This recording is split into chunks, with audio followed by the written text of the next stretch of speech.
Thanks. One question is, where will people throw their plates? Do you have like garbage cans in there?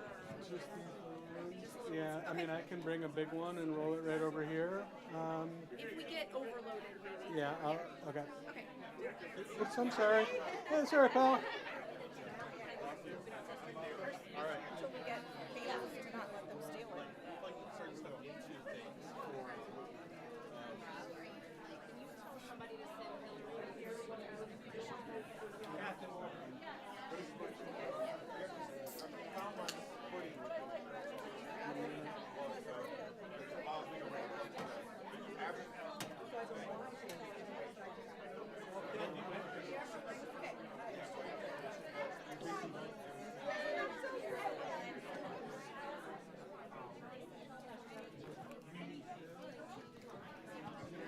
You ready? Yeah.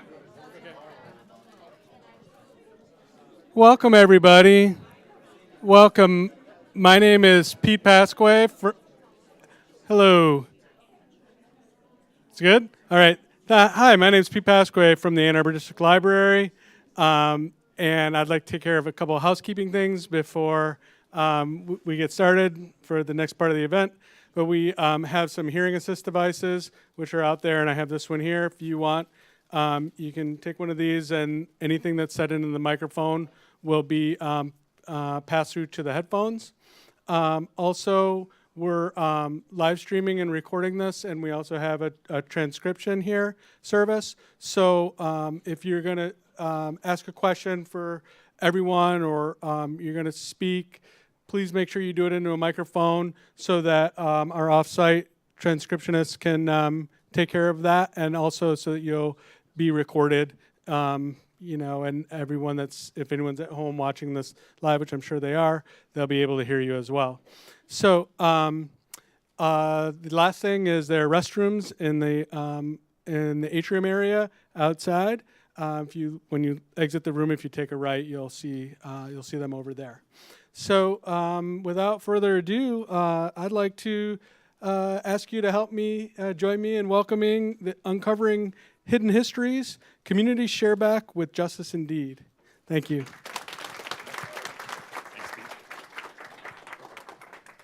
Thank you, Pete, my lovely co-host, joining us.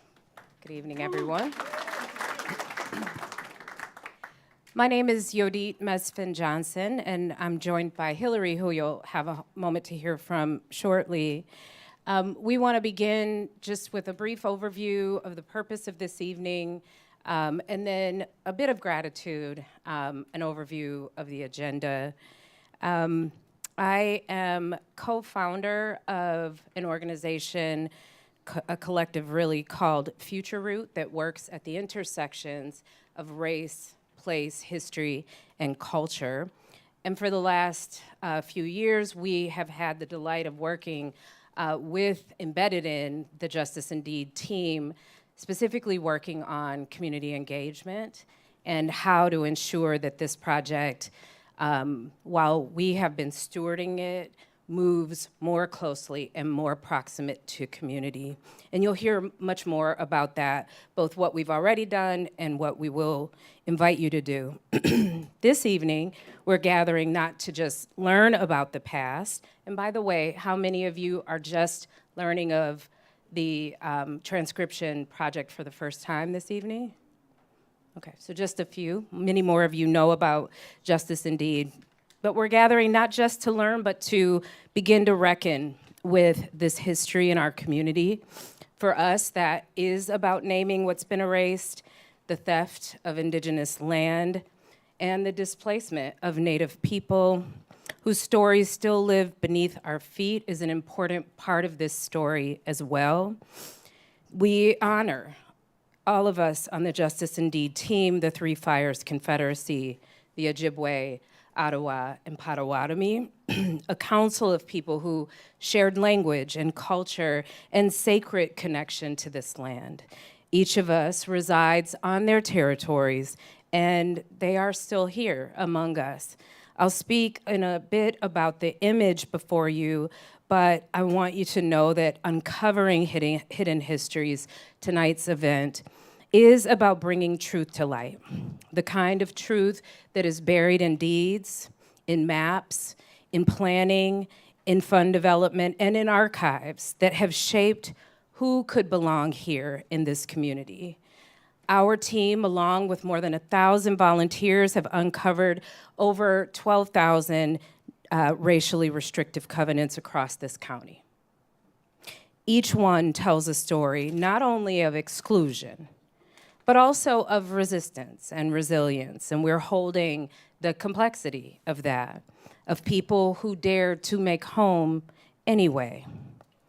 We joined this effort, my co-founder and team and I, because we believe that history is not only behind us.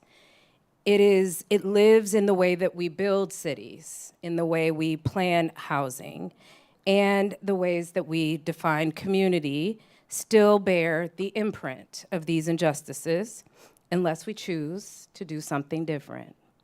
And that is what we are inviting you to. For me personally, and I hope you'll find your own personal reasons, this isn't abstract. As a Black woman, as a nonprofit worker who has served in this community for over 25 years and is raising a son here, I think often about the maps that have made it impossible for me to afford to live here.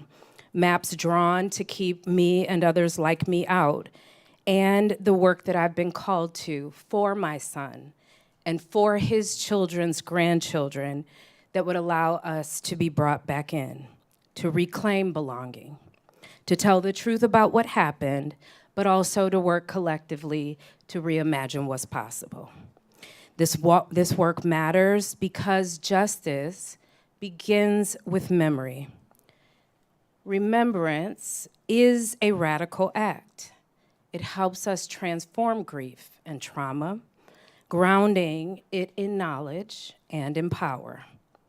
So as we share what's been uncovered, I invite you not just to metabolize this in your head, right? But to listen and experience it with your whole body. Whether that be tension or expansion or a tightness in your belly, feel the weight and the wonder of these stories. Each one of them becomes another root, anchoring us in a future that is daring us to grow. The image, as I mentioned on this slide, is The Circle of Life. It's by an artist and poet, Zoe Wood Solomon. She writes that the people of the Three Fires Confederacy are symbolized here at the top of the image. They are the 7 grandmother and grandfather teachings, which include love, respect, honesty and bravery, humility, truth and wisdom. The 3 fires remind us to keep balance in our mind, our bodies, and our spirits. And she teaches that 3 of the grandfathers represent the council of the 3 fires. The Ojibwe, the older brother, are the keepers of medicine and faith. The providers and healers. The Ottawa, the middle brother, are the keepers of the trade, warriors, and protectors of the vast trade networks that sustain their council. And the Potawatomi, the youngest brother, are the keepers of the fire, protectors of the council's flame, tending what keeps the people together. And so in their honor tonight, along with my own ancestors, I invoke and call upon the fire they tended to fortify our strength to be brave truth tellers, their warrior spirit to give us courage to reckon with and to repair harm of centuries of racism. And finally, I invoke their faith to guide our healing as we reimagine a Washtenaw, a long river, wide and deep enough to carry all of us to a hopeful future. So on behalf of myself, Michael Steinberg, who dreamed Justice Indeed into being and unfortunately is unable to be with us this evening, the entire team of Justice Indeed, who you'll meet later, We thank you for being here. And with that, I'll turn it over to Hillary.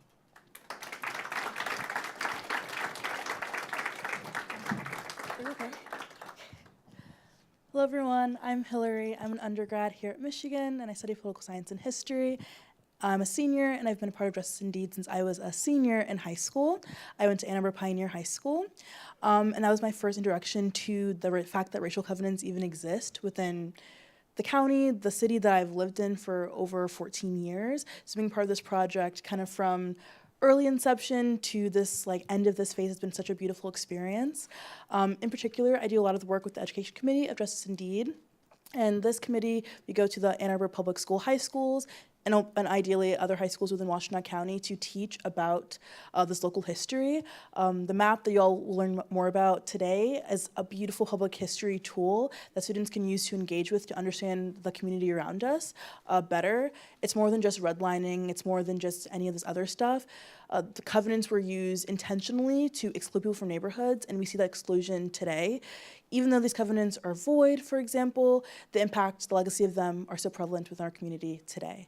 And that is the beauty of working with high school students and teaching about this history.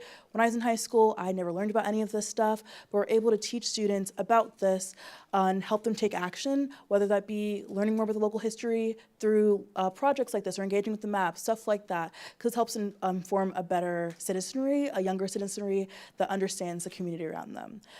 I have a lot of love for this project. It's beautiful that I've been able to see it for the past 4 years flourish, and I'm excited for y'all to spend time with us, to engage with all of our different portions of our project today. Thank you so much.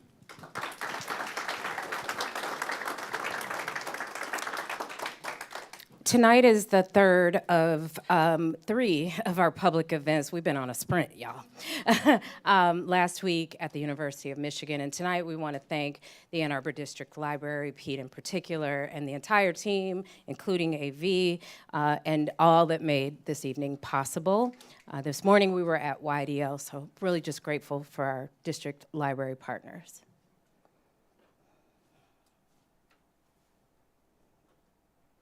Next, we're going to bring our colleague Justin Schell up to just ground us a bit for those who might be new to the project. A reminder that Justin will talk about the timeline and then proceed into a panel discussion with some folks who engaged in the work. Justin?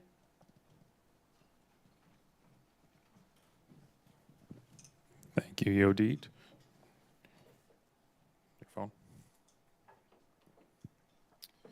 Thank you, everybody, for being here, and I'll shout out Pete and Willow and Al for their excellent efforts in making this go very, very smoothly. I have no doubt the rest of it will be smooth, too, so hopefully I'm not jinxing it. So I'm Justin Schell. I'm a librarian at the University of Michigan Library. I'm also going to say hi to my parents back in Wisconsin who are watching the live stream.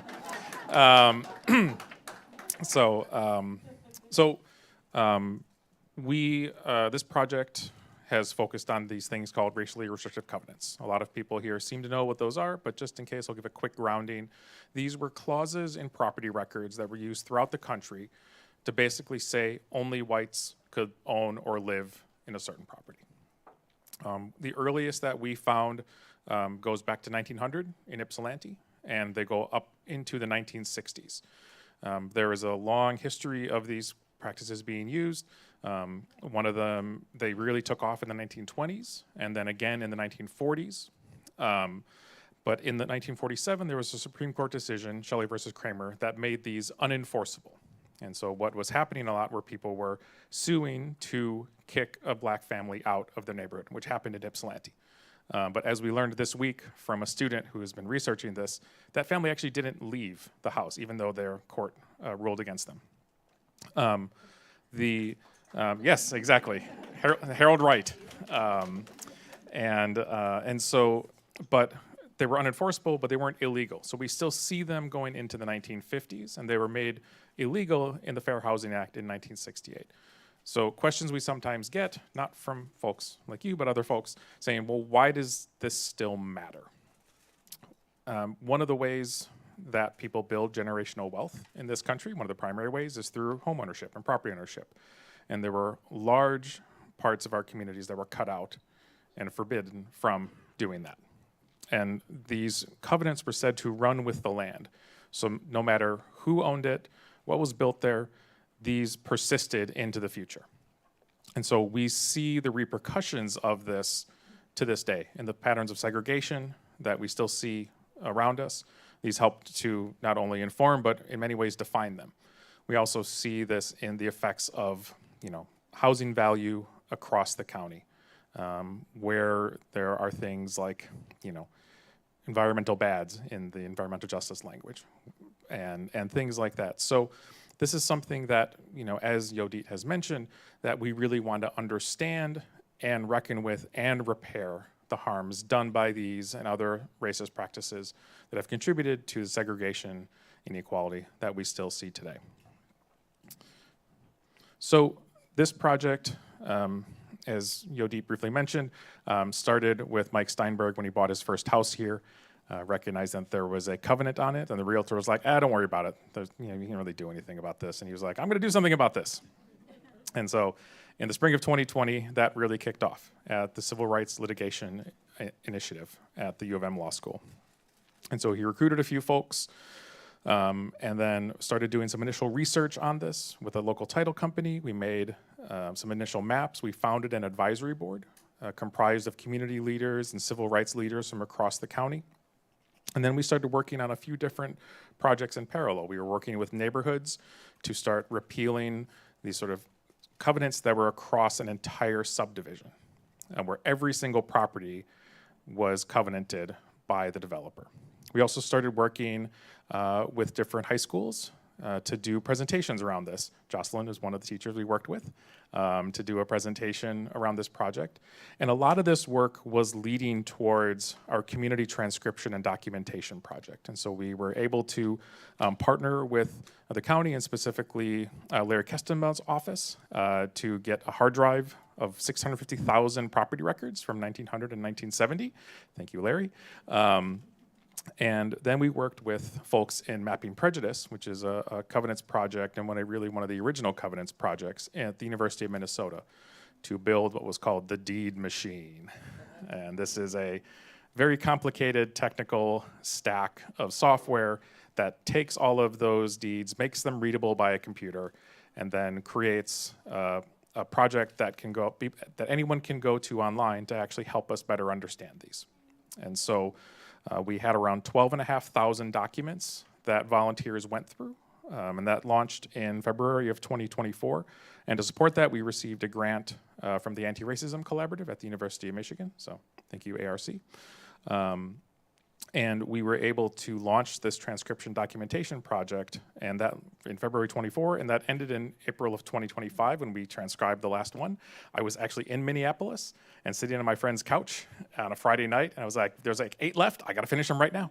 And I did. And so from that point, we've been working on better understanding the data, cleaning the data, and preparing the things that we are gonna show to you tonight. So those include a map. We have an interactive version of the map over here. We also have a printed version of the map over here. We have mapped around 7,100 properties across the county that have covenants on them. Some of these are individual homes, some of these are entire neighborhoods, some of these are large, very notable buildings and properties around here. I was just working on a little bit beforehand, and part of Bird Hills is on formerly covenanted land. The Michigan Stadium is on covenanted land. Pioneer, Tappan, Huron, a number of other schools, Carpenter. There's a school in Chelsea, I can't remember which one, that one of the other events just told us about. And so this map, you can go and explore, you can enter in your address, but one of the things that, and I will credit Jess for this, people are very often thinking about just their own house or their own property. It's like, oh, okay, I'm good. My house doesn't have one. And we say, well, here's what you can do if your house has one. Here's what you should do if your house doesn't have one. And so I would encourage you to think about that as you are looking up your own address and addresses of others on this map. We also have made the data set publicly available. So this is on GitHub right now. And so we have partnered with Mapping Prejudice in many ways. So shout out to Mike Corey and Kirsten Delegard on this. And so this data set will be updated as we continue refining the map and things like that. Eventually, it will be deposited in Deep Blue Data, the repository at the University of Michigan Library. And we've already talked to a few researchers who want to, have this data talk with other kinds of data in terms of housing value, in terms of other indicators of inequality and segregation and things like that. So we're really excited to see what people might do with this. And then it's very appropriate that we are here.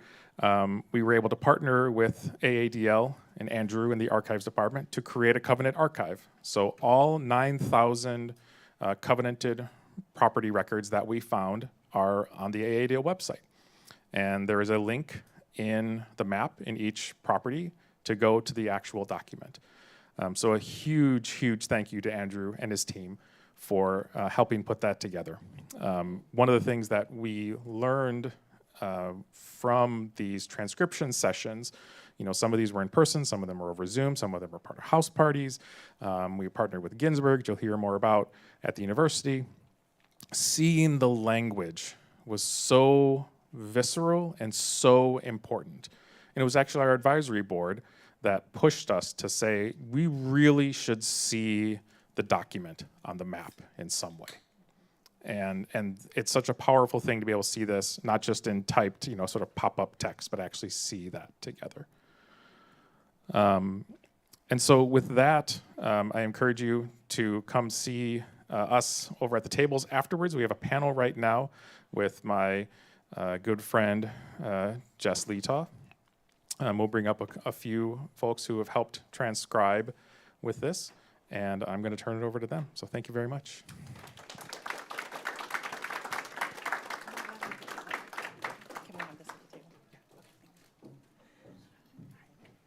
Sit on the end. I'll send you all that way.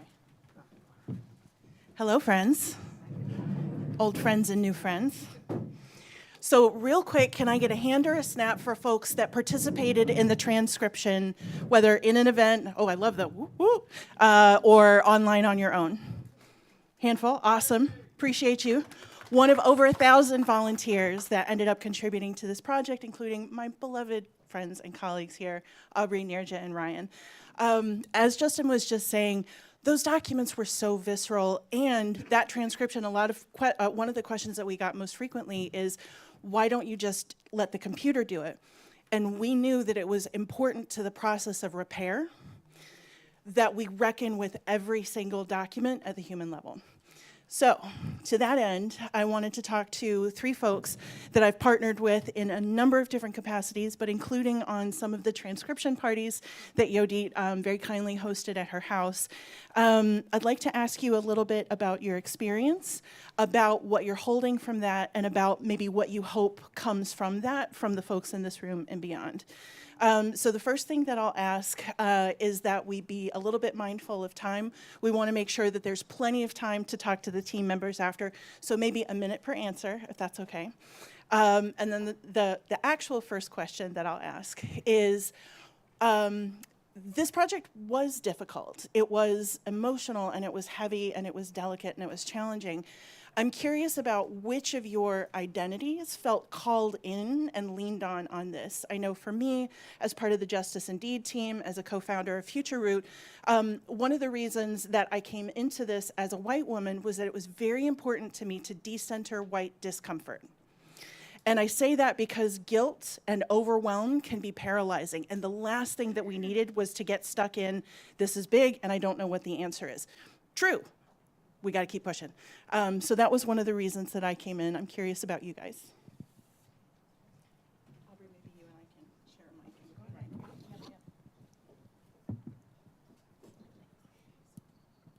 mic. Okay.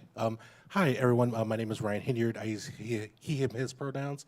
The identity that brought me into this space was as a black person who's been living in Washtenaw for a number of years. I'm someone who, my wife and I both were interested in living in Ann Arbor, thought we had money until it came time to go house shopping, and ended up out in Dexter, and we've enjoyed our time in Dexter, but it is someplace that, like, this entire county is full of people who tell us lots of great things about how Ann Arbor is different. And this project was a very visceral, very real way to imagine how, no, there's some real problems here and there's receipts. And being able to know what those receipts were and to encounter them was a very important thing for me as I continue to try to put down roots in this community and be here for the long haul, and understanding what that meant for me, for my friends, for people who want to come live in this objectively, beautiful place. To be able to do so with the full accounting of the history, instead of having to continue to persist with the stereotypes and the stories that Ann Arbor and the Washtenaw County area like to tell itself. Just grab this, then I don't have to worry about turning it on. Hi. I feel called out, Jess, by the 1 minute, but that's fine. It's fine. I feel like you're just talking to me. I'm Neera Jarvmadan. Yeah, exactly. Thanks, Yodit. I feel like that was permission. I'm Neerja. I've been in Ann Arbor since '09, so whatever that means. I think we've been here a while. And I think about my identity as an immigrant and as a mother, and I thought about both of those things when I was transcribing, and it was very visceral when we were doing the transcription. I thought about, there were times where whites only, only white people, not these people, and I kept thinking, okay, so this is a country that kept telling me when I was little, when I came over when I was 5 with my parents, that it's the land of opportunity. Immigrants, give me your shelter to your, we'll provide you shelter. And I was like, okay, but this is Ann Arbor. It's liberal, and I think it's that reckoning that Ryan was talking about that was really hard, right? That I want to believe in an Ann Arbor, in a community that I actually get to live in. Sometimes I would call it luck, and sometimes opportunity. I think about that privilege and the responsibility of what made it possible for us to live here. It was not because people wanted us to live here. It's because there were some possibilities, right? So I think about how much work it takes. I kept thinking about all the people who want to live here, who wanted to live here, and were actually prevented, and then yet we get to tell people, you should just try harder. If you just tried harder, you'd be able to do what we do. And I think that is a myth we're told over and over again, and it was hard not to harden my heart to that. I'm a very idealistic and optimistic person, and I believe in a better future, and it was hard to sit with the reality of what this community has done to its own people, right? And so what does that look like when we want to say we are an open space? I can't tell you the number of forums online that's like, no, we're really welcoming. And then the next minute you hear a comment and you're like, that doesn't sound really welcoming, actually. And then you see it in print, and from the 50s, from the 60s, that was really hard.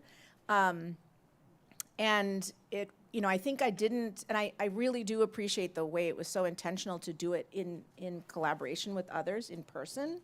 That really allowed, every time we ever did a transcription, we would talk about it. And I think it would have been easy to be like, okay, we're done, let's finish our hour, we're over. But we always, Yodit and others who were facilitating those sessions always made space. And I think that's important because, as you said so beautifully, Yodit, that history is not just in the past, it's in the present, and it lives in us. And so giving us space to do that was really powerful.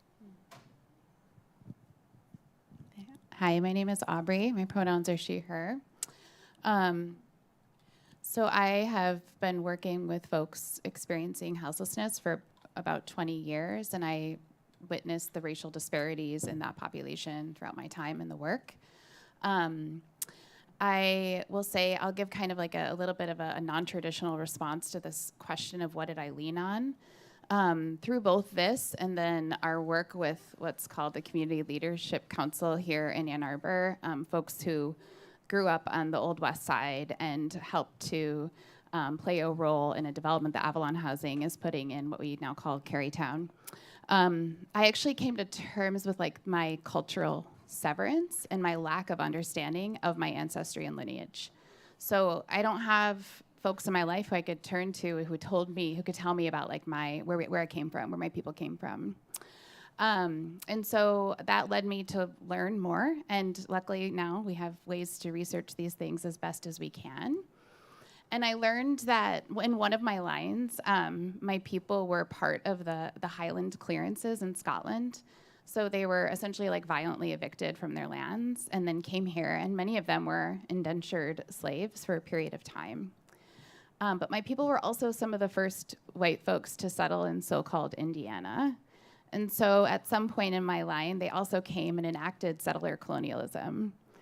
And that complexity of all of that in my ancestry and my lineage is something to grapple with. And then sort of reading these covenants and transcribing them, you have this very visceral experience of how we continue to enact this upon one another. And I think in some ways it helped to make sense of what I saw for so many years working with people on the streets and the disparities that are so pervasive in that population. The proximity of these covenants, they were all but 5 seconds ago in the grand scheme of things. Those were things that I felt sort of unsurprised by, and also on some level, I guess, helped to clarify what I was seeing play out kind of day in and day out in my work, and then also certainly sort of in my own ancestry and lineage. Thank y'all for that. I appreciate it. I'd like to come to sort of this question of viscerality. Each of you and I had a really strong emotional response to this project, and I'd love to invite maybe 1 or 2 words about what that was and why.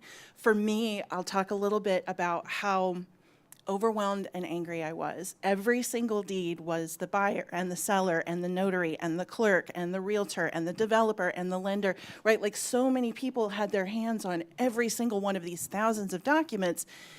And at no point did somebody say, in these documents, did somebody say, oh, maybe we shouldn't. Maybe I shouldn't just put my name on this. Maybe we shouldn't just do this by rote. And it was a part of the legalese. It's very clear to see that it was baked into many of these documents. But I left every single transcription session sober and troubled by how many fingers were on every single document. So that was one of mine. I'm curious about y'all's. Yeah, I was taken aback by seeing the Aryan race, and also that people could be in, unless you were a worker, I think the language was a worker or something else. What was the other? Domestic servant. And just like the pervasiveness of the sorry, I won't swear, but I want to. The commodification of housing and its ramifications, or the audacity to own land and then do this with it and to continue to do it. It's enraging. And I was like, I will just say it was very troubling to see that we could continue to enact ownership of humans and land and commodify it as recent as, up through the 60s on paper. And to your point, no one doing anything to stop it. Yeah.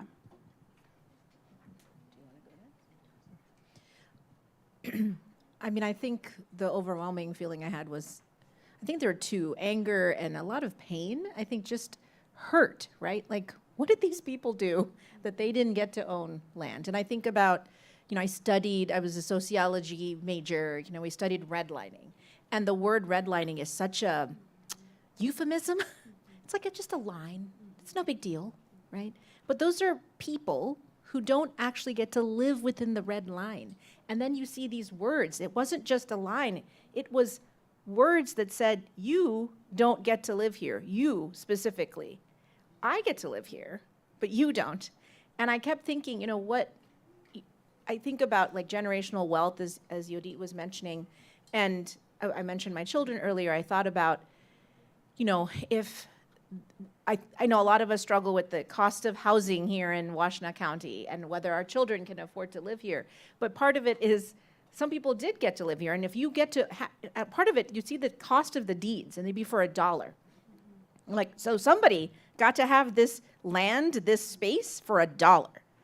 Who gets anything for $1 now? But they got to, and there were other people who didn't get to do that. And that means there are real consequences for those people. So I think it was the combination, it was heavy, because it was, ideas were were not just in sort of in picture books or history books, right? It was right in front of us, and it's our history. And the last thing I'll say, I told you, give me Mike. I was thinking a lot about, I've thought a lot about, as an immigrant, whose history do I belong to, or where do I get to be? And it's something I really have reckoned with, right? I've only been in Ann Arbor. I'm not a townie. I have not lived here my whole life. I don't get to claim Ann Arbor. So for a long time, I'm like, okay, I'm not really from Michigan. And I always say I'm from India because I was born in India. But do I live in India? No, I do not. I haven't been there in 45 years. I've been there 3 times. You know, like, that's not my home. So I think this project actually helped me, along with many other things, but helped me understand that this is my home. And then I get to make this home the home I want, the community I want. And that's part of us reckoning with that history, right? And it felt empowering as much as it was enraging, because we are doing this so we can make it better, not so we can accept it, right? Whew, yeah, I really want to just have everybody sit with that about how much work it takes for people to feel like they belong here. And some of this is the unconscious environment that we've all been swimming in inside of this county. There are a lot of places where I know I just feel unwelcome or unsafe in various places. And what I felt from this project, like one of the big emotions I had, was validation. Because it was no longer something that was just in my head about things. It was like, oh, there's a very specific, thing that happened here through this neighborhood. There's no way that you put this kind of language singling out that, like, no one of only people of the Caucasian race, no people of any African or non-English speaking races, which is one of the phrases we used.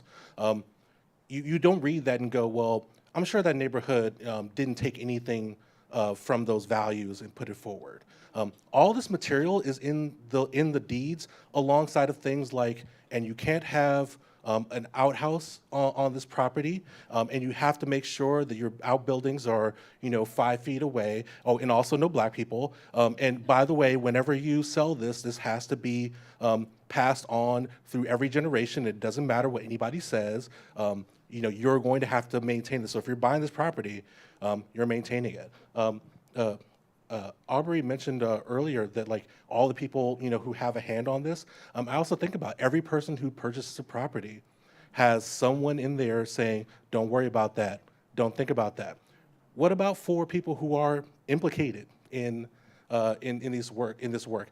I can imagine how stressed out I was when I was buying our house. If I had turned in language saying that I wasn't allowed to be there, I might have gone ballistic. It is a deeply affecting thing. Many people know me as a photographer. I do a lot of wildlife photography, so I spend a lot of time in parts of the county that are not, our urban core, in Ann Arbor and Ypsi. And I can easily map out the places where there are almost no black people in the county, with seeing some of those records. I remember transcribing record and going up, okay, Freedom Township, this sounds really familiar. Okay, this is exactly that place where some of these really unwelcoming flags and road signs are. I live in Dexter, and people go like, oh, well, that's not a problem here. And then you find an address, and you look at the family and go, okay, so the same family who tells us that, like, I'm a proud Dexterite, I've been here for, 4 generations, and I'm going, yes, and some of your generations signed some documents that have some real problems on them. So how are we going to talk about, who actually belongs and how long you need to be here? What dues do you need to pay? It gave me a lot of validation and freedom from the need to try to appear to be worthy in any form, because everyone involved with this entire process is someone who committed to putting down a heinous act on paper and owning it. So I think holding that up to the light is something that was a really powerful emotion. Yes, just yes to everything. And also, I really appreciate hearing y'all reflect, getting to transcribe side by side with you. We were really kind of focused on the experience. So this is lovely for me as well. I wonder, as we're starting to transition to what comes next, to the tools that we are hoping to pass along to the community and the feedback that we're hoping to get from you tonight and moving forward on those tools. I wonder if, and again, I'll invite us to be mindful of time because I know the next person is ready to come up. But I wonder if you can invite us to a hope or an urgency that you're holding. What are you hoping that the people in this room and beyond do or do next? I can start. I think about the map, and I think about this a lot with my children and even my own history of like how I learned about history in the school, right? And I think about how powerful it would be if actually we had to do this, had to reckon with the map in elementary school or in high school at the very latest, to be like, this is the map of our county. What does this tell you about what has been possible, what is not possible, and where are you situated in this? Where do you fit on this map, and where do you see yourself affecting this map? And I think about that power of both knowledge and history, but also the heart of what I think about a lot is how do you empower people to feel like they can make change in it, right? And that's what I think about the tool, not as a document of the past, but a tool of change, right? And that's what I'd love to see happen, whether it's in high school or college or all of the above, which is where I'm sitting. So I work at U of M, which is why I always think about college kids.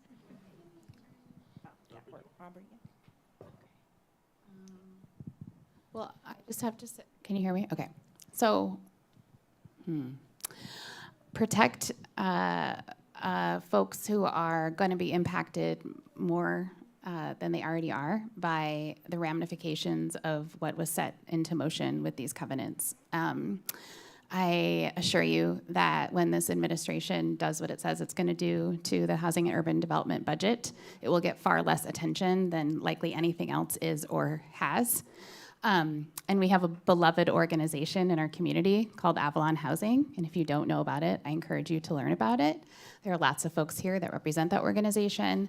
And we need to protect it. It will be at great risk if those cuts take place. But there is also just the work of being good and kind to houseless folks, of which we will see more and more of and have already in our community. So I think I just feel called to name those things and to encourage you to stay engaged in the work of housing justice present day. I want to echo what Aubrey said about there are people out in our community who are doing the work already, trying to hold our safety net together around housing, around food insecurity. Please find these people and support them. Find these organizations and support them. They need your help more than ever right now.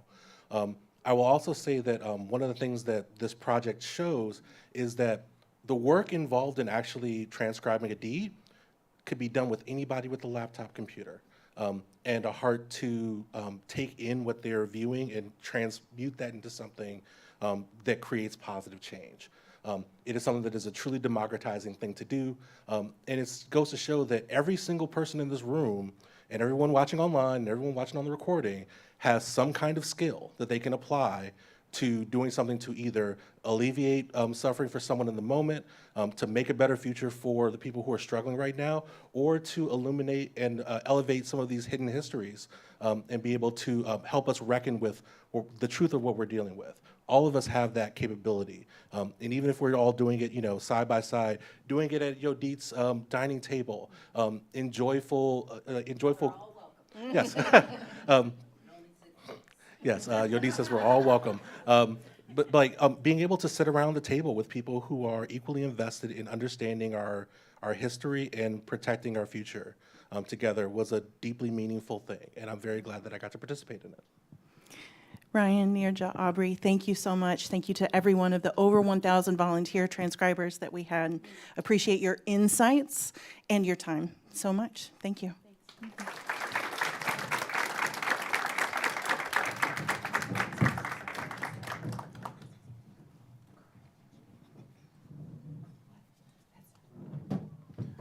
While we're transitioning, I'm just going to shout out, there are a number of other counties across the country who are doing similar crowdsourcing projects, and a lot of our events, people have been like, hey, I'm from there. So if you want to learn more about that, talk to me. I also want to shout out Sabrina. who is our cart provider tonight. So thank you very much for making this more accessible. Hi, how is everyone doing? I'm sorry. Good, thank you. First, I just want to highlight the fact that none of this would be possible without community, from the transcriptions that we've already had with thousands of volunteers, up to these events where we depend on the community to show out and help support or help expand the message and let everyone know that this is happening. None of this would be possible without the community. So can I get a round of applause for everyone here today for coming tonight? So my name is Eder Madrigal. I am a second-year law student at the University of Michigan Law School. I'm also a student attorney at the Civil Rights Litigation Initiative, where the clinic director is Michael Steinberg, who we've already mentioned is one of the founders of Justice InDeed. I work under his supervision and direction on this project as well. So I know you're sitting here wondering, yeah, it's great that we have this map. It's great that we've done all these amazing things, and we're bringing awareness to our dark history here in Ann Arbor and Washtenaw County broadly. However, what is there that we could do? The concerns and questions that we had at Justice InDeed at its conception, which is why we created a toolkit that helps homeowners and renters step-by-step go through the process of repealing their racially restrictive covenants. This toolkit has already been used and modeled after the first subdivision in Michigan to successfully repeal their racially restrictive covenant, which is the Hannah subdivision back in 2022.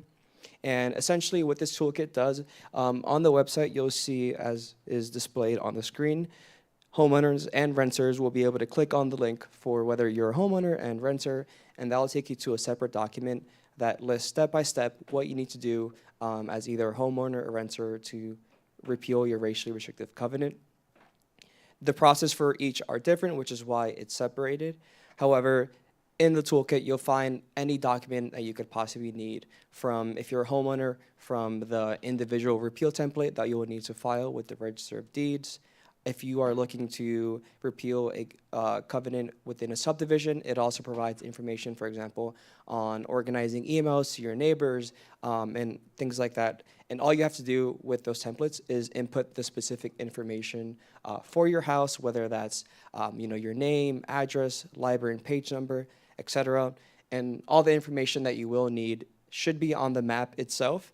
And then any information that is not on the map, we also have detailed instructions on the toolkit that walks you through in how to find that information. The main purpose for this toolkit is to make it as easy as possible for anyone from any background with any varying levels of education to successfully repeal their racially restrictive covenant. So that's why we're here today. We want to get your feedback on how you think we can make it more accessible for everyone, which is why we'll be here also on the side for you guys to come up and give us any feedback or ask any questions if you have any. So thank you.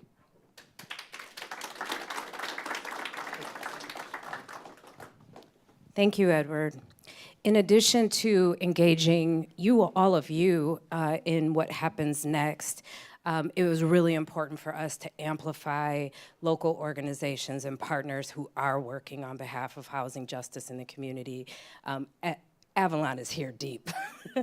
And I'm really delighted to welcome Alex Thomas, who's a board member of Avalon, but also a former tenant of Avalon, and want to thank him for just a few remarks. And then I'll be back to talk to you about another tool, but as was mentioned by Aubrey, we really hope that you will support Avalon, especially as housing and urban development are facing increased attacks. Hey, Fran. Hey, definitely. Thank you, Yodi. And thank you, everyone, for coming out tonight. What an important subject, and it's a treat for me. I wear a lot of hats in the community, and I'm so proud to be associated with Avalon, and it's such a personal connection that I can just come here, share my story and how it relates to Avalon, and all of it is right into our theme. And it first came to mind when I saw the first slide in the title, Hidden Histories, when I first heard about Justice InDeed. So much in hidden history in Washtenaw County, and it's tied up in race and class and commodification. Everyone that, or people that are familiar with my background know I'm a big champion for Ypsilanti Township. And Ypsilanti Township and Ypsi City are distinctly different municipalities. But Ypsi City that I love, founded on the Huron River, immediately a place of speculation, it being on the Huron River when the railroad was built across it. That is why Ypsi City exists where it is. That railroad was actually a route on the Underground Railroad. So you had African Americans escaping slavery, settling in Ypsilanti. And the importance of that is you had a settled African American community in the city of Ypsilanti much prior to the Great Migration that we're all familiar with. In 1900, the black population of the city of Detroit was 1%, but in Ypsilanti, 9%. So you had that standing black population. Speeded up to World War II, that just vicious anti-Semitic and racist Henry Ford, who's also a great engineer, he decided to build the largest factory in the world. And where he did that, he dammed the Huron River and created the Ford Lake, which is artificially created. And where he placed that factory is on the border of Washtenaw County. Rossonville Road is the north-south line. Right adjacent to that was where the Willow Run Bomber Factory was placed. And the virulent racist that he was, he only wanted whites working there. So because of that existing black population that was in Ypsi before, and also a pre-Red Scare, more activist union community that was in Detroit, those linked up, they integrated the bomber plant. And it opened up that factory to blacks all over the South. And you had blacks and whites from all over the South coming to Washtenaw County. All of the black folk community were relegated to the South Side and First Ward of the city of Ypsilanti. So you can look in the census records during 1940, 41 through 44, when blacks were all coming from all over the South. The population of Ypsilanti's South Side just exponentially increased, but housing didn't increase. And there was it was a horrible housing story for the workers at the bomber plant. When the plant closed post-World War II, neighborhoods are built for what would come later to General Motors factories. And for the administrative whites-only workers of those factories, they needed homes. And my neighborhood currently today, West Willow, was built for those white workers of that factory. And Justice InDeed has highlighted those racial covenants. And I remembered, and when Jess asked that question, when did it really hit you in reading it? When I read the deeds, one of the racial covenants for in West Willow, it says that blacks or servants can be kept. Can be kept for a person. That was the only reason for their presence in the area. So those were in the deeds in West Willow. I moved to that area post 1964 Civil Rights Act and in the mid-70s when it was integrated. Oh, that's great, it's over there. I shouldn't have said anything, I could have played it off, it wasn't my phone, yeah.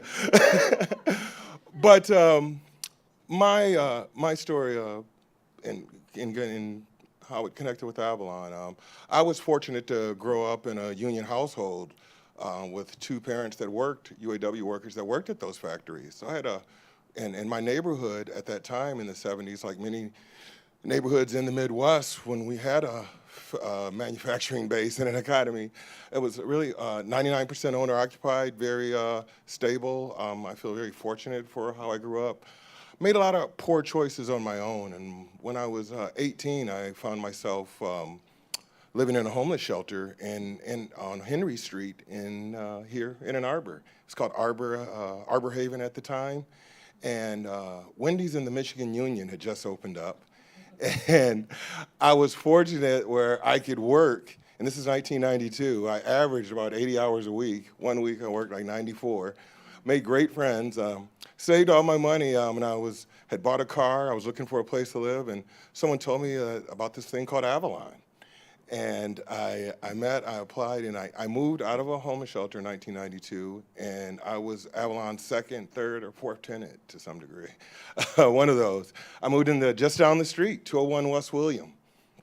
And I was just so fortunate to have a studio apartment and be able to have a life and function, you know. And that's what Avalon was able to, what it did for me at that time. I did end up moving away and speeding up to a more recent, from 2008 to 2016, I was teaching English in China, and my mom is in the house that I grew up on and grew up in West Willow, and she was still there. So I moved back because I was the only sibling without a mortgage and kids myself. And when I moved back, I was just shocked to see the same decline. The decline had gotten worse since I left. And there was, when I met people in positions of power that should be addressing housing or addressing the different social determinants of health, I was stunned at their ignorance. And I was stunned at the lack of effort that was being addressed on the eastern part of the county. So I started doing different volunteer work, and I reached out to my old friends at Avalon that I had made in the early 90s. And the founder and former executive director invited me into a position to work at Avalon. And was in 2018, I started working at the Miller Manor Ann Arbor housing property where we provide support services. I was really proud to help organize their tenants association at the Miller Manor property. And then that led to my work on the board and becoming on the board at Avalon. But in that work at Avalon, it's, you know, my personal history is so tied towards housing and race and what I just laid out. But our work as an organization, I just feel such pride and joy that we exist to address that history. You can't be concerned with houselessness or the housing situation here now and not recognize this past history. And if you're a supporter of Avalon, you have to read and recognize and be informed about this history, and also vice versa. I would invite you, if you don't know about Avalon, we have over 28 properties across Washtenaw County, over 800 tenants, many of them families, largely several African American families. And as you might track, I mean, because we are, the unhoused population is so disproportionately, because of this history, African American.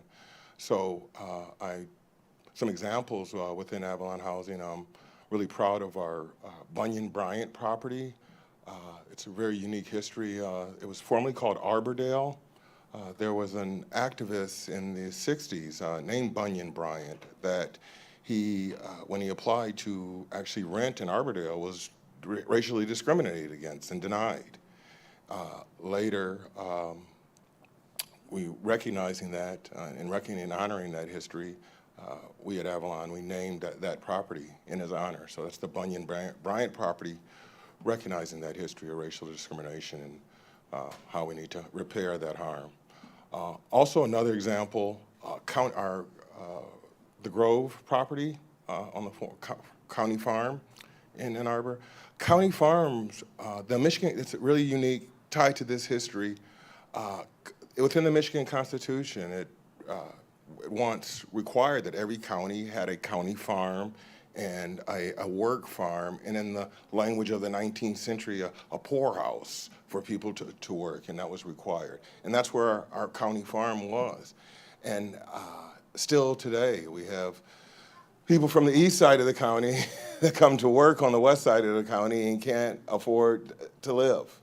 You know, and that's why I really appreciate our property there and Avalon's recognition of that history. So really proud to be on the board and just glad to be here and honor this history, recognize and inform people about this history, and I hope you continue to learn more about that and also Avalon Housing.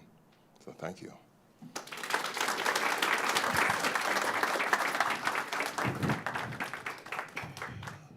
Thank you, Alex. I always learn so much when I'm with you. If you found what Alex shared insightful, informative, contemplative, as I did, I always learn something new from you. We really believe that this work needs to continue to be held in conversation. So you've heard about repeal toolkits, you've heard about the map and about the archive that's being held at the library here. Jess and I have also drafted a community conversation guide. One of my fears with the repeal toolkit is that people find out that their house has a deed on it, they repeal it, and then conversation is over, right? You alleviate your own sense of complicity in the issue, and then we stop talking about it. And what we actually want to do is have more dialogue, more of these kinds of conversations, expand the table.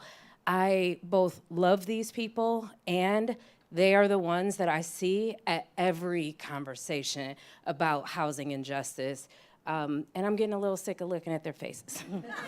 I want to see more of your faces. But no, seriously, I worry about burnout. I worry about what is chronic in our sector is exactly that. I worry that we continue to push onto nonprofits the responsibility and care that we have for each other. So we want to make sure we allow time for you to visit more with these fantastic people at the tables. The question that we're holding tonight is, how can we improve upon, build upon what we've started? How can you contribute to that? How will you contribute to this work? That's our invitation. Maybe you need to noodle on it. That's fine. We'll email all of this stuff out to you as well. But please stay engaged. Visit the Justice InDeed mi.org website. Call us up. Be in touch. But mostly know that we're going to continue amplifying this important history. For me, as a racial and economic justice organizer, as Ryan said, it's unfortunate that we have to wait on data to substantiate what's been our lived experience and our known experience, but it also continues to add to this narrative that is something we've been saying for a long time, and we hope that along with us, you will begin and continue to reckon. I'll end on a more positive note that looking across this room at the beautiful reflection of our human family gives me hope at a time when I think it's intended for us to feel hopeless. And so I hope, again, that you'll not only find yourself in this work, but that during the holiday season and the end of the year, and that you'll make it your business to share it with somebody else as well. Thank you all for coming out.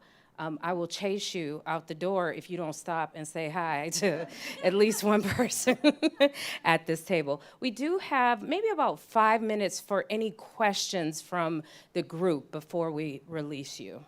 Any questions either for myself or for any of our speakers? Yes. I don't have a question so much as just a comment on resignation. Please. I was born in Ann Arbor in '58.